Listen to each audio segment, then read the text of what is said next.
Probablemente jamás olvidemos nuestro primer día en la escuela. Algunos fueron a muy temprana edad. ¿Tú recuerdas aquel día? Fue doloroso despedirse de mamá o de papá quien fue a dejarte. Sin embargo, aquel ambiente que era totalmente nuevo estaba lleno de imágenes. Y allí el profesor o profesora intentaba hacernos entender cosas que para nuestra mente todavía era incomprensible de la manera más sencilla posible. Lo mismo hizo Dios cuando quiso explicar el plan de salvación para la humanidad, pues utilizó mucho material didáctico. Y cuando hablo de material didáctico, Dios también usó los 5 sentidos para que el ser humano pudiese comprender cómo llega la salvación hacia Él. En el santuario, nosotros vemos la escuela de Dios, donde nos ilustra con tantas imágenes la manera como nos salva. En el santuario podemos ver el ministerio de Cristo como sacrificio y como sacerdote. La primera parte ya tuvo su cumplimiento, obviamente en la cruz, pero la segunda parte de lo que nos muestra el santuario aún no culmina, porque ahora Jesús es nuestro sacerdote. La pregunta es, ¿eso quiere decir que todavía existe un santuario? Si el santuario terrenal ya fue destruido hace tantos años. Es verdad, pero sí existe un santuario celestial, porque las cosas que el pueblo de Israel vio era apenas una miniatura de la grandiosidad celestial. Bienvenido a este fascinante capítulo de Biblia Fácil, donde estudiaremos sobre la manera didáctica de cómo Dios enseña al ser humano el plan de salvación. Bienvenidos amigos, estamos listos para una jornada más, un programa más de Biblia Fácil y listos obviamente para poder abrir la Biblia y encontrar allí un mensaje extraordinario para nuestra vida. Antes queremos conocer aquí un poquito más a Francesco Lopos Paredes. ¿Es Lopos o López? López. Toma el micrófono allí, por favor. ¿Cómo estás, Francesco? ¿Qué tal? Bien, muchas gracias. Me alegra. Tú eres licenciado en Comercio Internacional. Sí. ¿Es así? Sí, también hice varias carreras ahí, como periodismo digital después de acabar la carrera. Y bueno, quise saber más, informarme sobre la vida, sobre otras carreras, pero en fin. Qué bueno, me alegra muchísimo. ¿Tienes familia cerca a ti? Bueno, ahora aquí en Brasil estoy viviendo desde el 2013, ¿sí? Desde ahí he estado emprendiendo, ¿sí? En varias empresas. Luego de eso, ahora actualmente estoy con consultoría en comercio exterior. Qué bueno. Pero toda la familia está esparcida en partes como en España, Argentina y Bolivia. Qué bueno, Francesco. Nos alegra que puedas participar aquí del programa. Qué bueno que puedas estar aquí, hacer una pausa a tus diversas actividades para poder invertir tiempo en lo que realmente es tan importante para la vida como la salvación. Gracias por estar aquí con nosotros. Gracias. Gracias. Muy bien, vamos en este momento a entrar allí a nuestro tema de hoy y obviamente queremos, como siempre, ofrecer un curso bíblico para todos nuestros amigos que tienen interés en profundizar más su conocimiento sobre la palabra de Dios. Y el tema que hoy abordaremos está también aquí en esta revista, En Busca de la Verdad. Y puedes solicitarlo a través de nuestro número de WhatsApp, que es el +5512 9810 1460, o también puedes ingresar a nuestro sitio web estudielabiblia.com. Vas a encontrar este y otros tipos de materiales valiosísimos que van a enriquecer sin duda tu fe. Vamos al tema de hoy, santuario. Ya antes de abrir la Biblia, vamos a pedir que Dios nos conduzca en oración. Querido Dios, estamos listos para sumergirnos una vez más en este océano infinito de amor, de promesas, de enseñanzas para nuestra vida, que es tu palabra. Y hoy queremos comprender de qué manera nosotros encontramos la salvación en ti. Queremos entender la manera didáctica, los recursos que tú utilizaste para hacernos entender la gravedad del pecado, como también el costo de nuestra salvación. Y al entenderlo queremos aceptarlo en nuestra vida, por eso suplicamos tu presencia una vez más entre nosotros, en el nombre de Jesús. Amén. Nuestro tema de hoy es el santuario.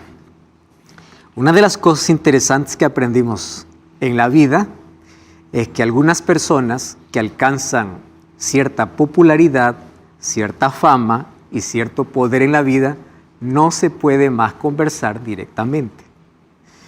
Ustedes ya vieron que los famosos o los hombres que tienen mucho poder, ellos siempre van a tener un representante. ¿Quieres hablar conmigo? No es directo, habla con mi representante. Y el representante, obviamente, es aquel que aproxima a ambas partes.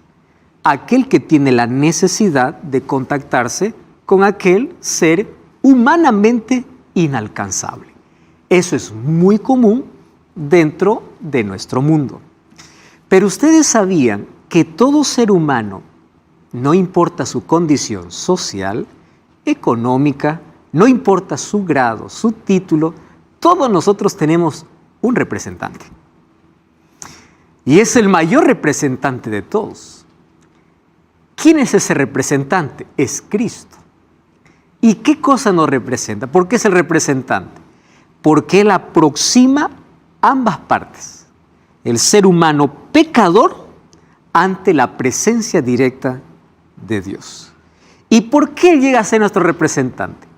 Porque es el único que tiene dos naturalezas. Con una mano puede sostener al hombre y con otra mano al Padre, porque Él es Dios hombre, Jesucristo. Ahora, qué interesante es que cuando nosotros vamos hacia el santuario, entendemos cómo es que Jesús nos representa y por qué. Antes quiero mencionar que el tema del santuario es uno de los temas más fascinantes de la Biblia. En el Antiguo Testamento encontramos más de 90 capítulos dedicados solamente al santuario. Aquí en el programa de Biblia Fácil, nosotros ya hicimos algunas temporadas solamente para hablar del santuario, para que ustedes tengan idea lo profundo que este tema puede ser y lo reducido que es el tiempo que tenemos para hablar en un programa sobre tantos detalles del santuario. Así que hoy apenas nos aproximaremos a revisar algunos detalles, porque el propósito de este programa, del programa de hoy, es solamente entender la didáctica de Dios, la manera como Él nos enseña. Y nos enseñó a través de imágenes. Cuando nosotros revisamos el santuario, ahí vamos a encontrar que Jesús es nuestro intercesor. Y vayamos al primer texto de la Biblia, Primera de Timoteo, capítulo 2, versículo 5. Primera de Timoteo, capítulo 2 y versículo 5. Dice así el texto bíblico: porque hay un solo Dios y un solo mediador entre Dios y los hombres, Jesucristo, hombre. Ahora, ¿quién es el único intercesor? Aquí vamos a llamarlo representante, mediador, intercesor, puente, aquel que aproxima. No hay dos caminos. En ningún otro hay salvación, dice Hechos 4:12. Hay uno solo.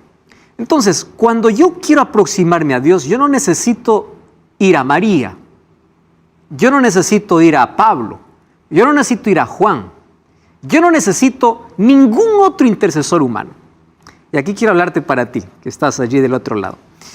Probablemente tú en la vida sentiste que eres tan indigno para aproximarte de Dios, porque Satanás, cuando nos embarra con el pecado, nos dice: tú eres tan sucio que Dios te desecha, Dios se aparta de ti. Es una de las mayores mentiras que Satanás coloca en la mente, no está en la Biblia. Entonces el ser humano dice así: yo no puedo acercarme a Dios, yo quiero que usted ore por mí. Y quiero que me preste atención aquí lo que te voy a decir.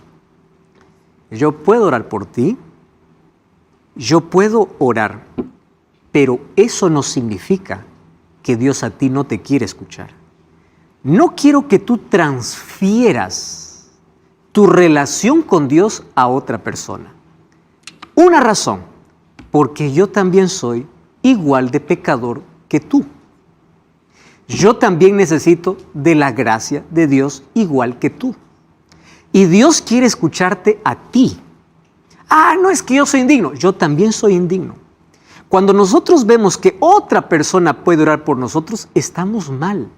Porque el único que intercede por nosotros es Cristo.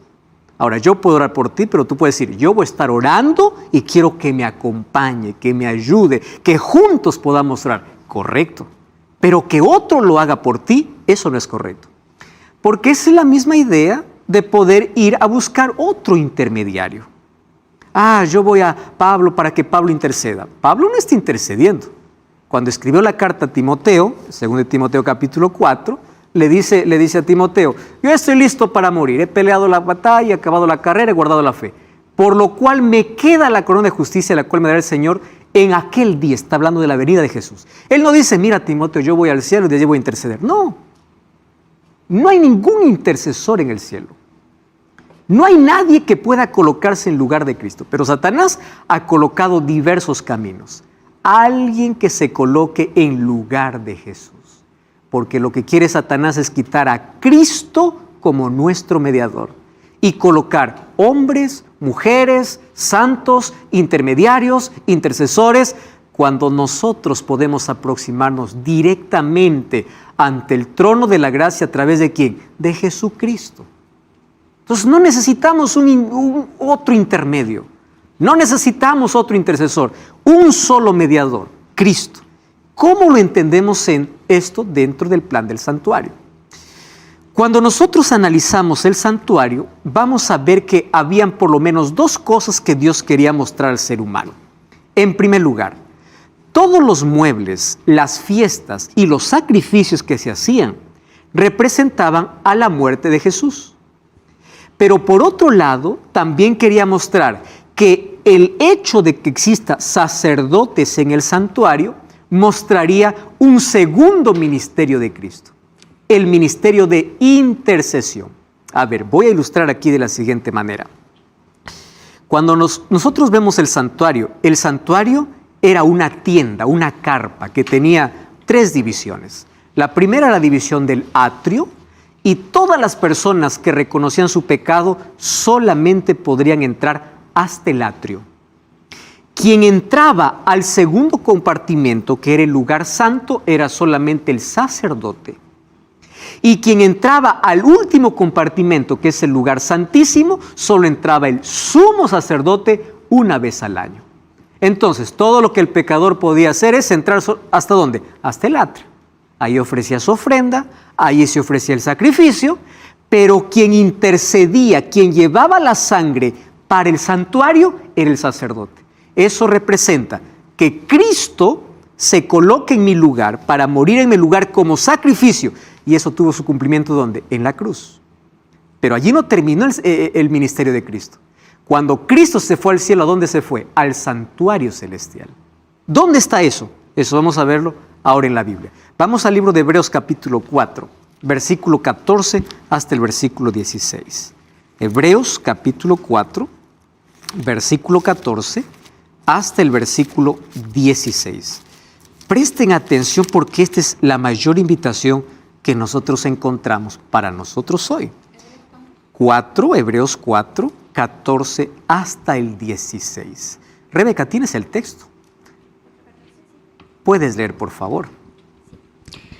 Por lo tanto, ya que tenemos un gran sumo sacerdote que entró en el cielo, Jesús, el Hijo de Dios, aferrémonos a lo que creemos.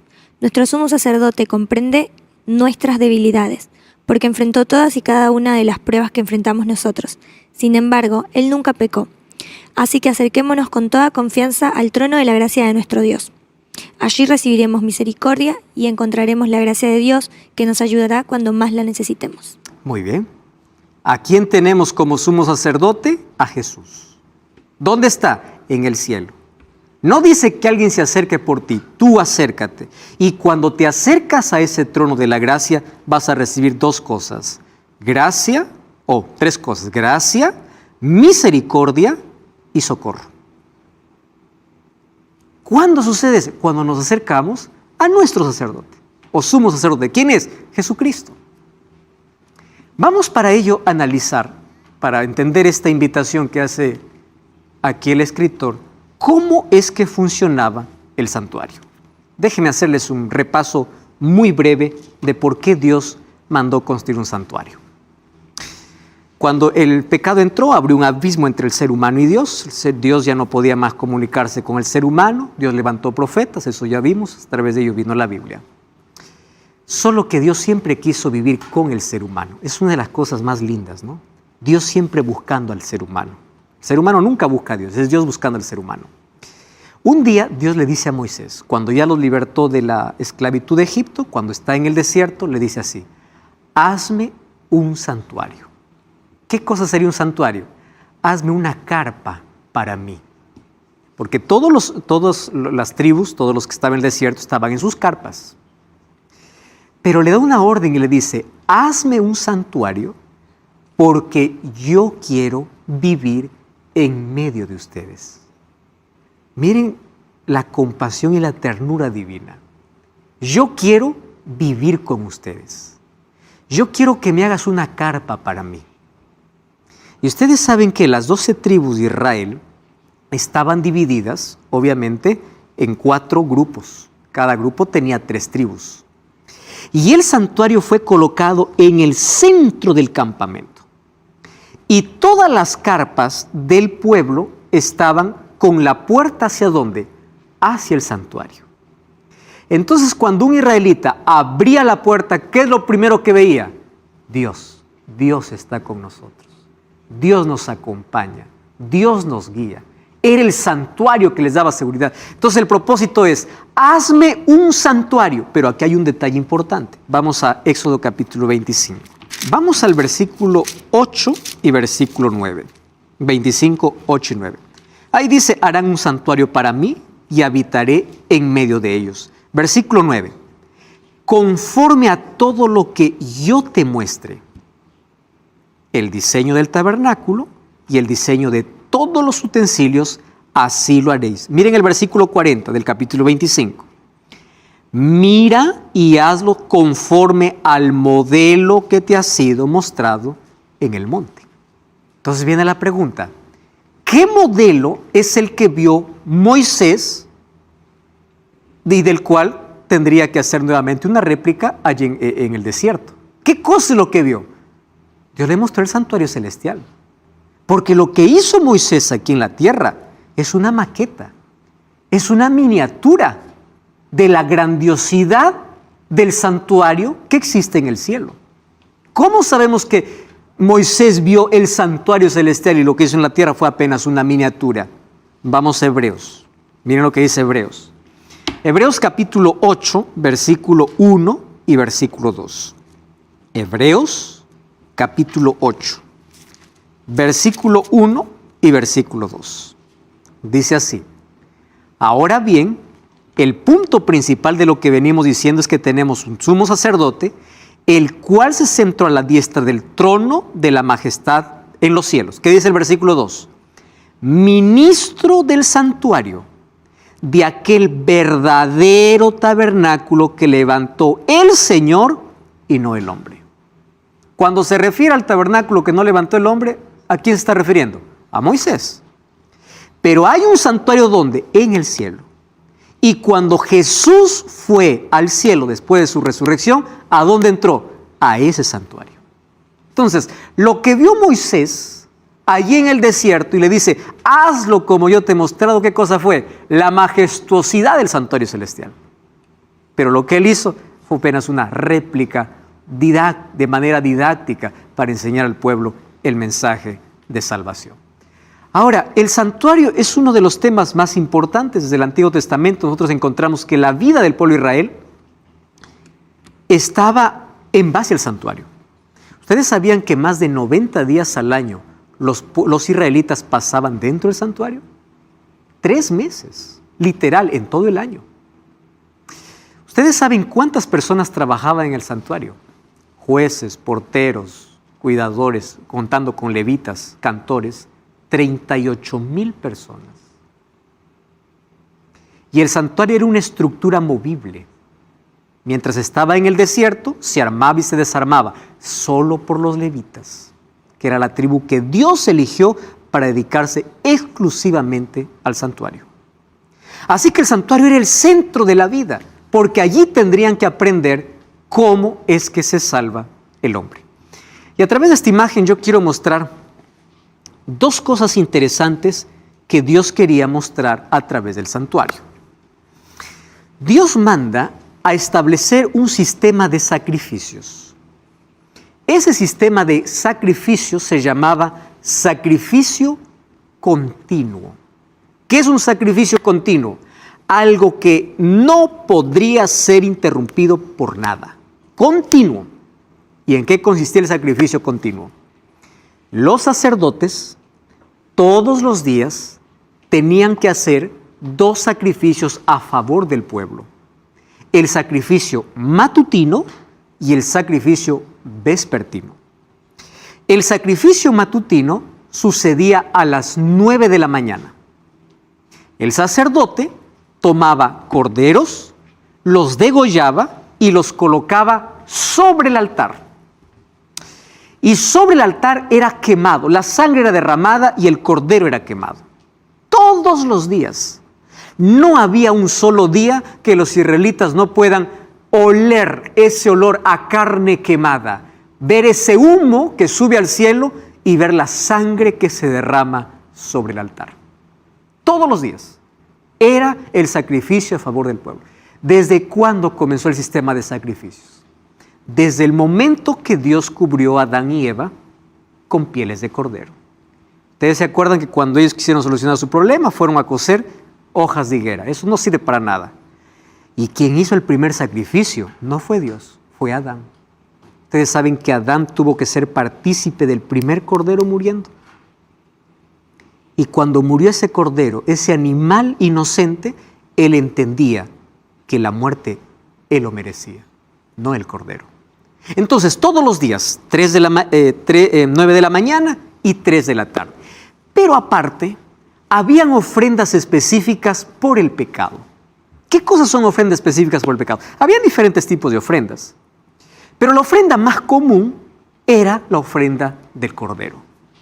Vamos a poner la siguiente escena. Yo cometí un pecado, ofendí a Dios y yo reconozco mi pecado. ¿Cuál es la paga del pecado? La muerte. Y yo merezco morir.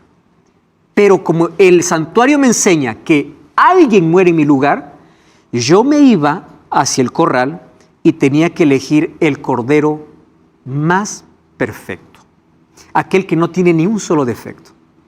Tomaba ese cordero en mis brazos, entraba hasta el atrio y allí me esperaba el sacerdote.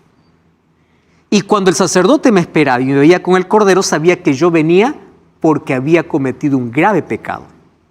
Y el sacerdote no me está preguntando, ¿qué pecaste? A ver, para ver si te perdono o no. No. ¿Saben lo que hacía el sacerdote? El sacerdote simplemente le daba el cuchillo a aquel que venía con el cordero. ¿Qué cosa hacía el pecador? Vamos a poner la imagen conmigo. Agarraba el corderito, lo colocaba allí en pie delante de mí, colocaba mis manos encima de la cabeza del cordero. Y cuando colocaba mis manos en el cordero, yo silenciosamente confesaba mis pecados a Dios. En silencio. ¿Y saben qué ocurría allí? Mi pecado era transferido. Esa es la transferencia, bajo este simbolismo, al cordero. Entonces, cuando yo confieso mi pecado a Dios, yo ya no soy más pecador. ¿A quién transferí mi pecado? Al cordero. Yo merezco morir, pero ahora no muero más. ¿Quién va a morir? El cordero. Entonces el sacerdote me daba el cuchillo y yo degollaba al cordero. Y cuando degollaba al cordero, colocaba sobre el altar, el sacerdote tomaba la sangre de ese cordero y ¿a dónde ingresaba? Hacia el lugar santo. Y allí esparcía con la sangre bajo una cortina que divide el lugar santo y el lugar santísimo. Ahora presten atención. Mi pecado ¿A dónde era transferido? Al Cordero. Ese pecado entraba ¿a dónde? Al santuario, mediante la sangre del Cordero. Por eso es que había una fiesta en el año que se llamaba la fiesta del Yom Kippur o la fiesta de purificación. ¿Y en qué consistía? Era un día donde se celebraba una ceremonia y era un día de juicio.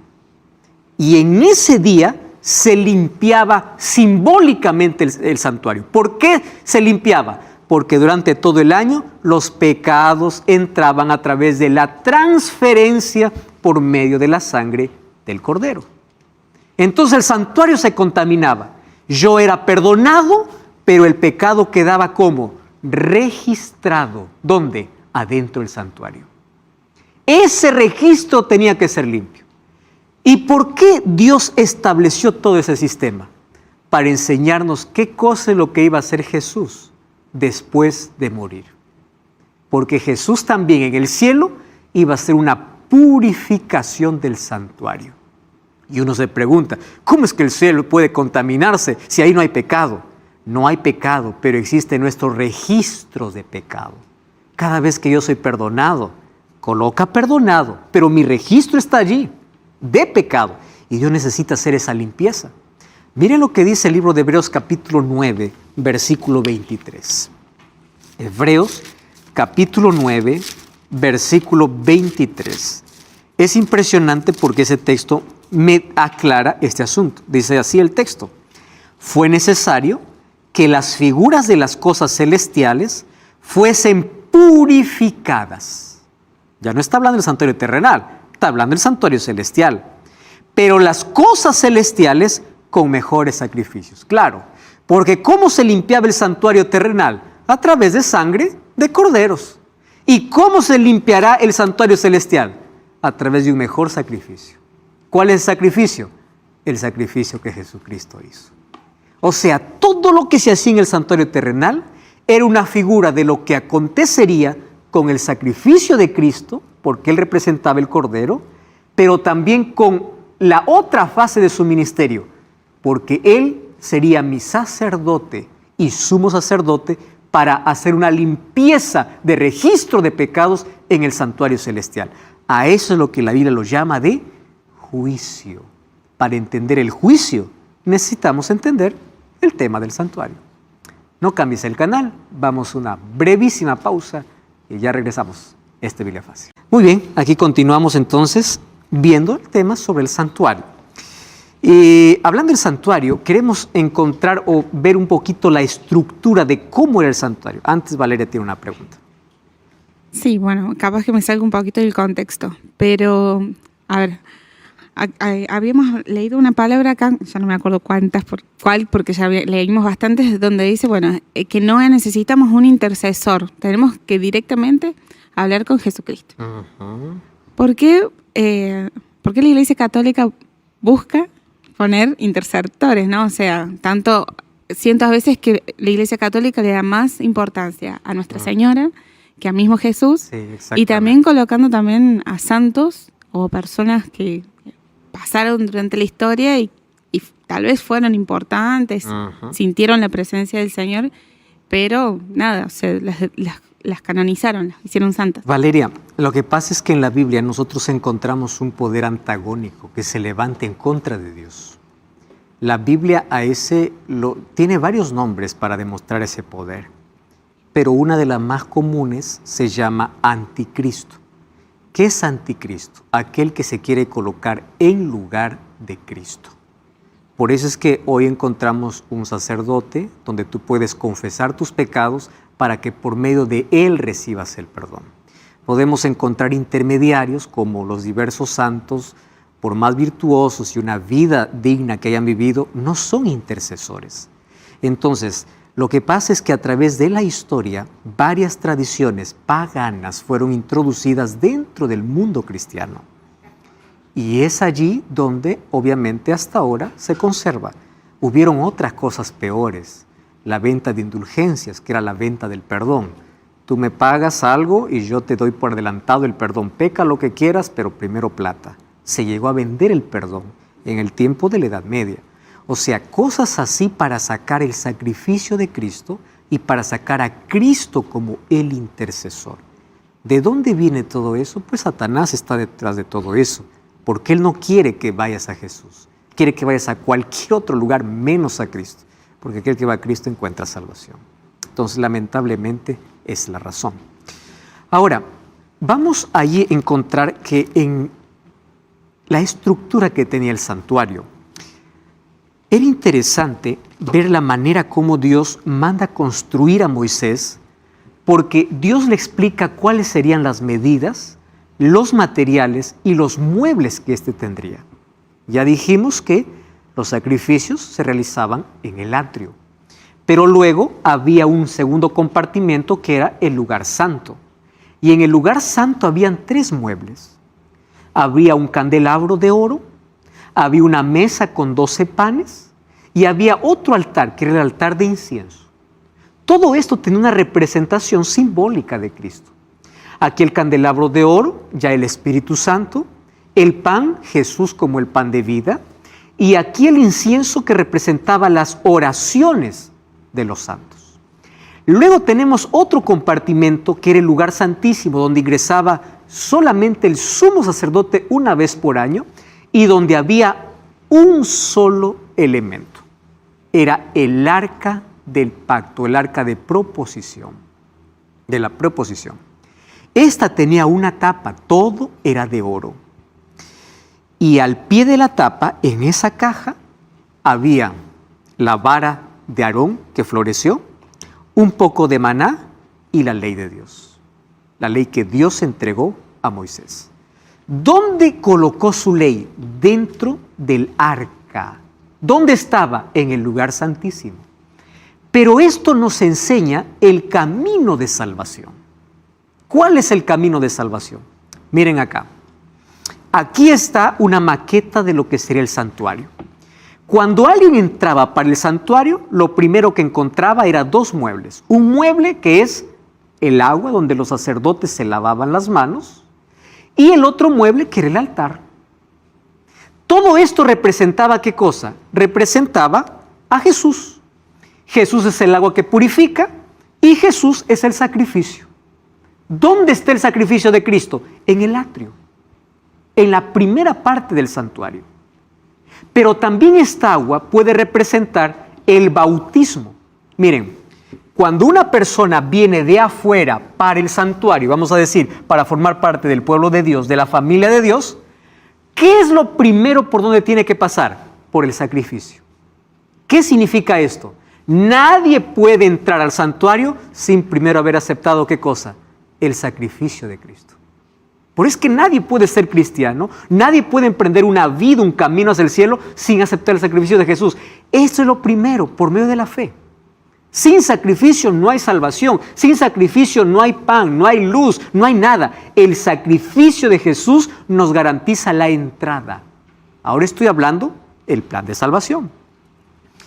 ¿Qué sucede cuando una persona acepta el sacrificio de Jesús? Es bautizado. Y una vez que es bautizado, comienza una vida de santificación.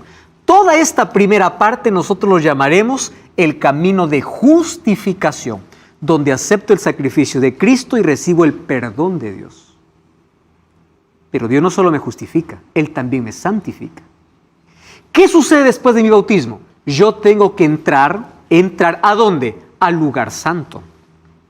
¿Y qué cosa en el lugar santo? Una vida de comunión. ¿Qué cosa tengo que consumir? El pan de vida que representa a Cristo. ¿Qué cosa tengo que pedir? El Espíritu Santo que me guía.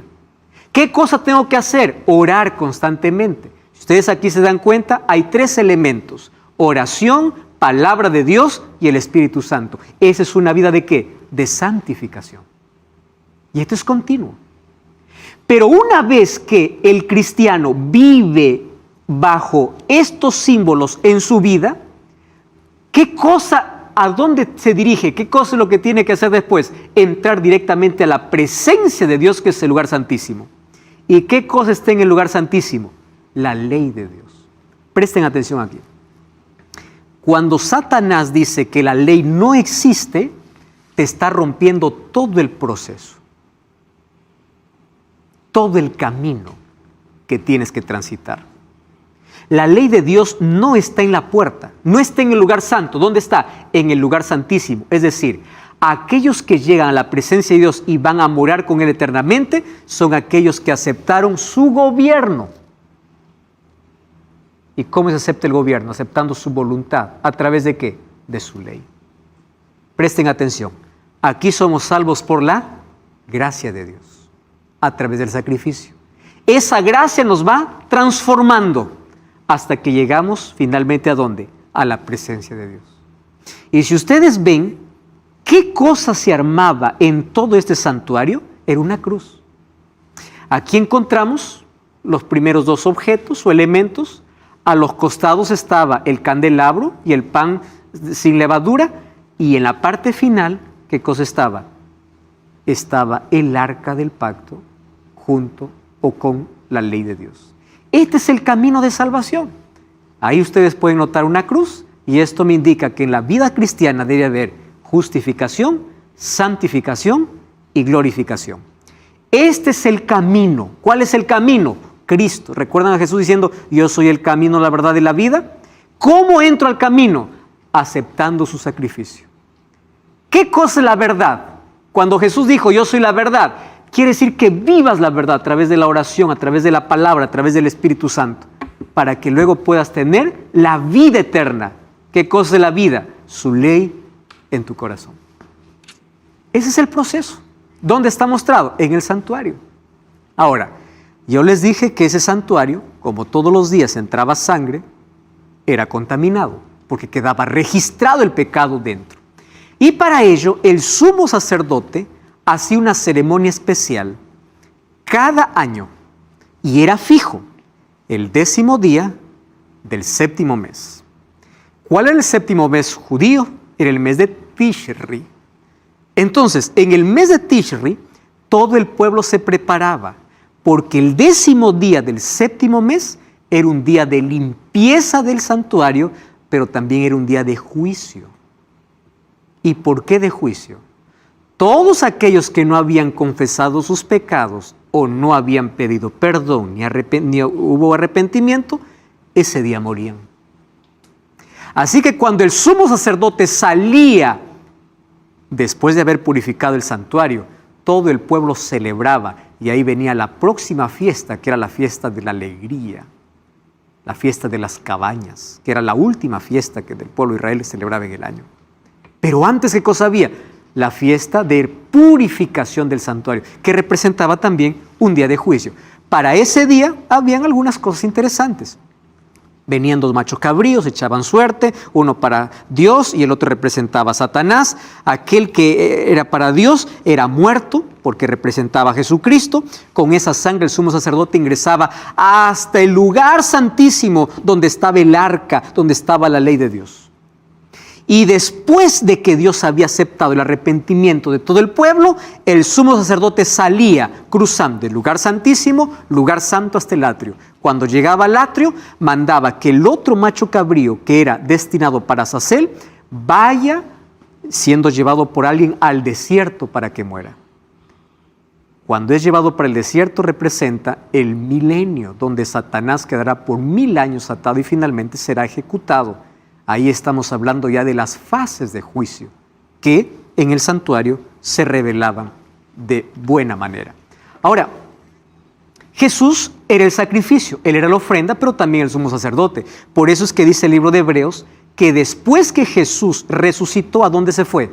Al santuario, se fue al cielo. Ya no es más el sacrificio, porque su sacrificio es una sola vez, ahora va a ser sumo sacerdote. Entonces, ahí viene nuestro desafío. La mayoría de personas y de iglesias solamente miran el Calvario, pero el Calvario no completa el plan de salvación. El Calvario es parte del plan. ¿Dónde Jesús continúa su obra? En el santuario. Nosotros no podemos mirar el Calvario sin mirar al santuario, porque en el Calvario vemos a Jesús muerto, pero en el santuario vemos a Jesús continuando trabajando a favor de la humanidad. ¿Cuál es la diferencia dentro de ese plan? Jesús en el Calvario dio su vida por toda la humanidad, ¿Pero por qué está en el santuario? Porque solamente se salvará aquel que aceptó su sacrificio en el santuario. Por eso recuerdan la invitación de Hebreos, venid. ¿A quién? A nuestro sumo sacerdote. ¿Qué vamos a encontrar? Gracia, misericordia y oportuno socorro. ¿Por qué? Porque la sangre de Jesús no funciona de manera automática. La sangre de Jesús tiene que ser aplicada. La sangre de Jesús tiene que ser aceptada por medio de la fe. Entonces yo me voy a Cristo y le digo, Señor, acepto tu sacrificio, quiero tu perdón. Él aplica su sacrificio en mi vida. Entonces, cuando yo me acerco al santuario, el sacrificio del Calvario tiene valor. ¿Por qué creen que muchos se perderán? Porque la mayoría no aceptó ese sacrificio. Y aunque su sacrificio era suficiente para salvar a todos, solo se salvarán aquellos que se aproximaron delante de Dios al santuario. ¿Mediante quién?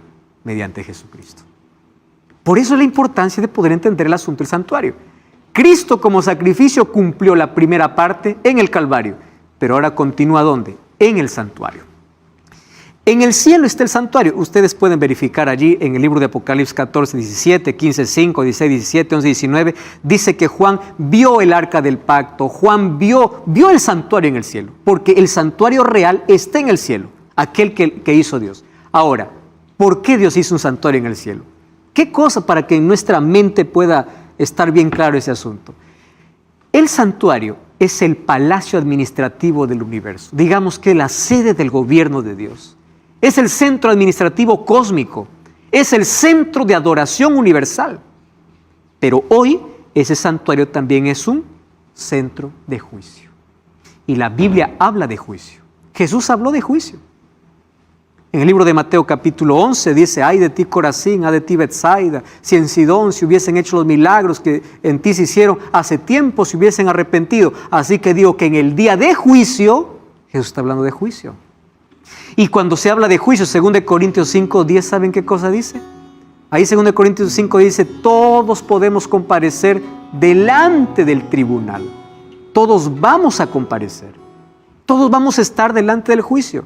Primera de Pedro 4, 17 dice que ese juicio tiene que comenzar por la casa de Dios. ¿Qué significa la casa de Dios? Por aquellos que creen en Jesús. Porque hay una primera fase de juicio que se llama el juicio investigador. Ese juicio se está realizando hoy en el santuario. ¿Qué significa juicio investigador? Todo aquel que dice creer en Jesús hoy está siendo juzgado. Porque no todo aquel que dice creer se va a salvar. Entonces, ¿cómo es juzgado? ¿Saben que el juicio para nosotros es buena noticia?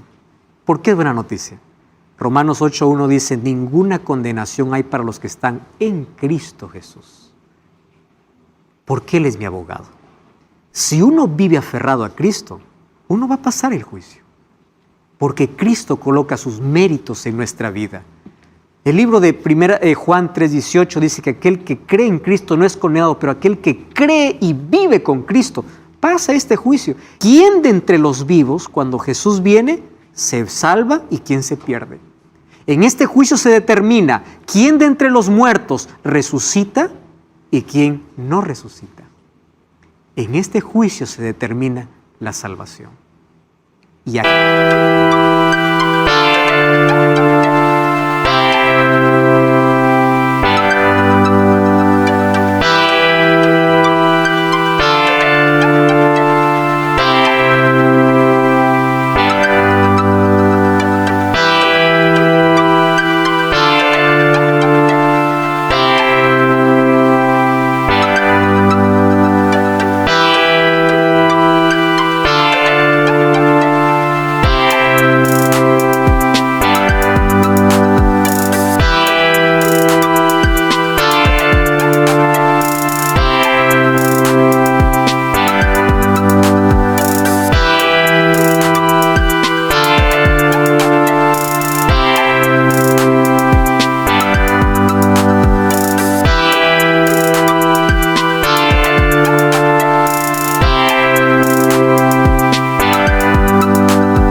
que hoy es nuestro abogado finalmente dará la sentencia.